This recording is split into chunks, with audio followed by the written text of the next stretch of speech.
Ndi nitekana umunezero nsubire ngusuhuze nkuhakaze nshuti mukunzi wacu wowe ubandanya kumwe natwe ngaha kuri no mbonesha kure igushikiriza amakuru ibiganiro ndetse n'inkuru bigezweho biriko bivugwa irya nino mu gihugu c'u Burundi no hakurya y'imbibe z'igihugu c'u Burundi mu yandi makungu.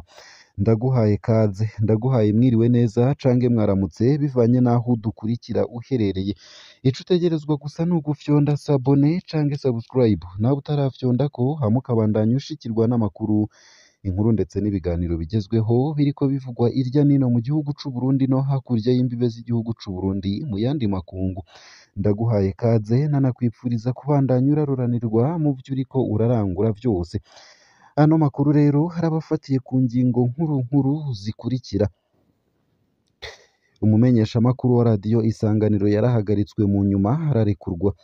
Kuri Uwimana umumenyeshamakuru Gerard Nibigira wa radiyo Isanganiro yariko ararondera ibitoro vy'imodokari yiwe ariko aranarondera n'amakuru ku bijanye n'ubukene bw'igitoro i Gitega mu mugwa mukuru wa politiki. Yarahagaritswe n'igipolisi hafi isaha 6:30 kuri imwe mu masitasiyo yo muri ico gisagara. Ariko abapolisi ntibamuhagaritse gusa kuko baranamukubaguye kw'itegeko binafashijwemwo na Jean Pierre Ndihokubwayo, komiseri w'igipolisi muri komine Gitega. Gerard Nibigira yaciye ajanwa mu gasho ka komisariya y'igipolisi mu ntara ya Gitega aho yamaze isaha apfungiwe. Uwo mumenyeshamakuru yararekuwe hafi isaha 7:30 z'umuhingamo. Vyinshi kuri iyo nkuru ni mukanya mu buryo burambuye, ntuje kure. Nayo kandi Igifaransa n'icongereza vyarakuwe mu bibazo vya leta mu gisata ca maths statistique. Ivyo vyigwa vyari mu vyo abanyeshure barangiza igice ca kabiri c'amashure yisumbuye mu gisata ca maths statistique bahora bakora mu kibazo ca leta. Muri uwo mwaka ivyo vyigwa bibiri ntibiri ku rutonde rw'ibibazo. Ni ibiri mw'itangazo ry'ubushikiranganji bw'indero n'ubushakashatsi ryo kuwa 19 Ruheshi 2024. Iyo ngingo yakiriwe nabi n'abavyeyi b'abanyeshure n'amasendika y'abigisha. Ikete ry'uwo mushikiranganji ryarungikiwe abayobozi b'indero mu ntara zose. Mu gisata ca maths statistique ivyigwa bizokorwa mu kibazo ca leta hakaba ari mathématique, probabilité, informatique na education civique. Vyinshi kuri iyo nkuru navyo ni mukanya mu buryo bw'idonido ntuje kure. Nayo kandi ubukene bw'ubufu burateye impungenge abapfungwa bo mw'ibohero rikuru rya Gitega.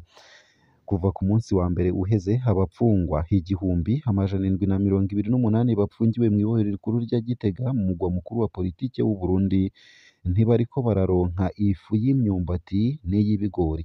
Ku bwa rimwe mu masoko yegereye iryo bohero abakorwako cane ni abaturuka kure kandi baba biteze gufungura ku magarama 350 y'ubufu bw'ibigori canke bw'imyumbati bategekanirijwe kugira ngo bashobore kubaho. Imvo n'imwe, ntibagira imiryango mu micungararo kugira ngo ishobore kubazanira ibifungurwa. Ubu ntibarenza amagarama 350 y'ibiharage kuri buri mufungwa kandi buri munsi. Bavuga ko bisigaye bigiye kumara umunsi wose, bagasaba abagira neza kubagarukirako.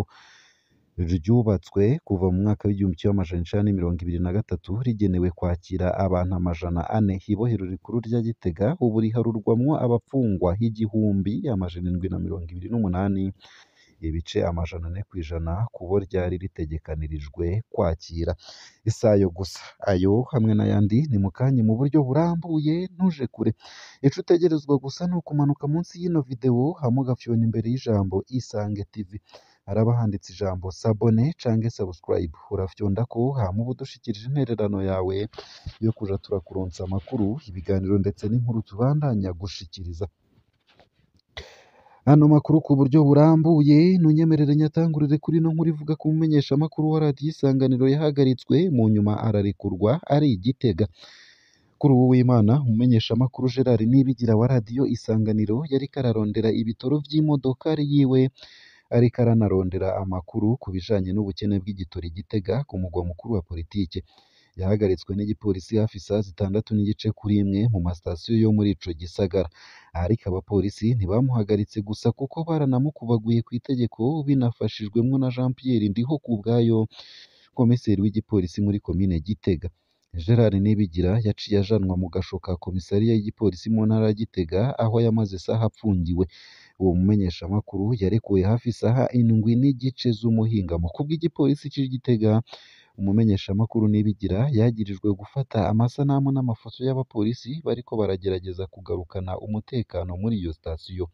Ku bwa Gerard Nibigira yari yamaze gutanga ibihumbi 30 acinjira mu gasho yo kugura ibuji, ni ukuvuga amafaranga yakwa buri wese yinjiye.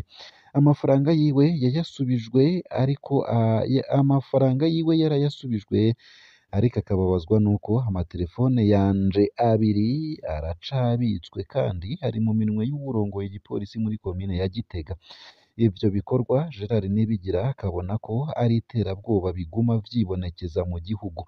Kuwa 23 Rusama guheze, uwukorera ikimenyeshamakuru Iwacu i Gitega Jean Noel Manirakiza yarakubaguwe, ibikoresho vyiwe vy'akazi navyo birafatwa na komiseri ajejwe igipolisi mu ntara ya Gitega Colonel de Police Evariste Habogorimana. Iminsi 10 inyuma yaho, Pascal Ntakirutimana ajejwe igisata ca politike mu kimenyeshamakuru Iwacu yarahatswe kunyuruzwa muri zone Cibitoke mu gisagara ca Bujumbura. Nayo mu ntango z'iyi ndwi, icicaro c'ikimenyeshamakuru Iwacu caratewe amabuye. Indongozi z'u Burundi ntiziriyamiriza ikintu na kimwe mu vyabaye. Nayo mu yandi makuru kandi nuko Igifaransa n'Icongereza vyakuwe mu bibazo vya leta mu gisata ca maths statistique. Ivyo vyigwa vyari mu vyo abanyeshuri barangiza igice ca kabiri c'amashuri yisumbuye mu gisata ca maths statistique bahora bakora mu kibazo ca leta. Muri uwo mwaka ivyo vyigwa bibiri ntibiri ku rutonde rw'ibibazo. N'ibiri mu itangazo ry'Ubushikiranganji bw'Indero n'Ubushakashatsi ryo kuwa 19 Ruheshi 2024. Iyo ngingo yakiriwe nabi n'abavyeyi b'abanyeshure ndetse n'amasendika y'abigisha. Ikete ry'uwo mushikiranganji ryarungikiwe abayobozi b'indero mu ntara zose mu gisata ca maths statistique. Ivyigwa bizokorwa mu kibazo ca leta ni maths statistique, probabilité, informatique na education civique. Igifaransa n'Icongereza vyakuwemwo. François Havyarimana asigura ko ahubwo ivyo vyigwa vyakuwe ku rutonde rw'ibibazo bizokorwa no mu bibazo bizokurikira mbere no mu bisata vyose. Iryo kete ry'umushikiranganji w'indero ntiritanga insiguro n'imwe kuri iyo ngingo. Bamwe mu bigisha b'ivyo vyigwa babona ko iyo ngingo itagira insiguro kandi ishobora gutera ingorane igikorwa cabo. Ivyigwa bitangwa muri rusangi mu Gifaransa. Dufise isaha imwe ku ndwi mu gihe mw'isomero tuvuga ururimi rw'Igifaransa gusa. Ariko siyo mvo yotuma ivyo vyigwa bikurwa ku rutonde rw'ibitegekanijwe. Uko akaba ariko bishikirizwa n'umwe mu bigisha. Bamwe mu bavyeyi bafise amakenga ko ibintu bishobora kunyuka mu gihe ubu abanyeshure basa n'abadebukiwe mu gukoresha ururimi rw'Igifaransa. Iki vyerekana nuko no mu makaminuza abanyeshure badashobora kuvuga mu rurimi rw'Igifaransa. Ivyo ni ibisigurwa n'umwe mu bavyeyi b'abanyeshure. Amasendika y'abigisha abona ubwayo ko indimi zategerezwa kugira ikibanza kinini mu nyigisho aho kuzifata minenerwe. Mu gihe Uburundi buri mu muryango w'akarere ka Afurika y'ubuseruko bwategerezwa guhimiriza abanyagihugu kugira ngo gikoreshwe mu bijanye no guhanahana amakuru. Ikibazo ca leta uwo mwaka kizokorwa kuva kuwa 9 gushika kuwa 12 mu Kakaro. Nayo mu yandi makuru kandi nonyemerere nkushikirize ino nkuru ivuga ko magendo y'igitoro kiva muri Repubulika Iharanira Demokarasi ya Kongo kw'ibarabara ry'igihugu rigira 5 kiribonekeza. Abadandaza igitoro barangurira muri Kongo ubu bashika mu ntara ya Cibitoke na Bubanza kuri transversale ya 4 i Nyamitanga muri komine Buganda gushika ku rya mbere mu Rukana, urubibe rwa Ruhwa ku rubibe n'u Rwanda muri komine Rugombo mu ntara ya Cibitoke mu buraruko bushira uburengero bw'u Burundi. Kw'ibarabara rya 5 Bujumbura Rugombo, urwaruka rurasaba abantu kugura ibitoro. Muri Repubulika Iharanira Demokarasi ya Kongo biboneka ko ata ngorane z'ibitoro zihari. Aha dufise ibitoro vyinshi cane vyo mu bwoko bwa essence na mazutu ducuruza ku biciro vyiza. ntimusubire gukamya ivyuma vyanyu. Ivyo ni ibivugwa n'umuyabaga akiri muto adandariza igitoro ca magendo ku mutumba Nyamitanga, akaba arangura muri Kongo. Niko binavugwa na mugenzi we amenyesha ko amaritiro menshi aca mu Rusizi, ni ukuvuga uruzi rugabura Uburundi na Repubulika Iharanira Demokarasi ya Kongo mw'ijoro. Kubw'ivyo avuga, ibido y'amaritiro 200 muri Repubulika Iharanira Demokarasi ya Kongo irangurwa ibihumbi 150 y'amarundi, ishitse ku butaka bw'u Burundi ikagurwa amafaranga ibihumbi 210.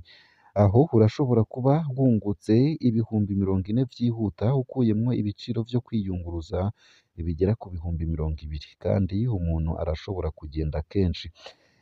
Ikibaryohera barangura ku masitasiyo ata ngorane n'imwe, kandi abanyekongo barakorana neza. Aho nyene nk'uko bishobora kuboneka, litiro n'igice igurwa ibihumbi 15 vy'amarundi, bikaba bikwega abakiriya batari bake.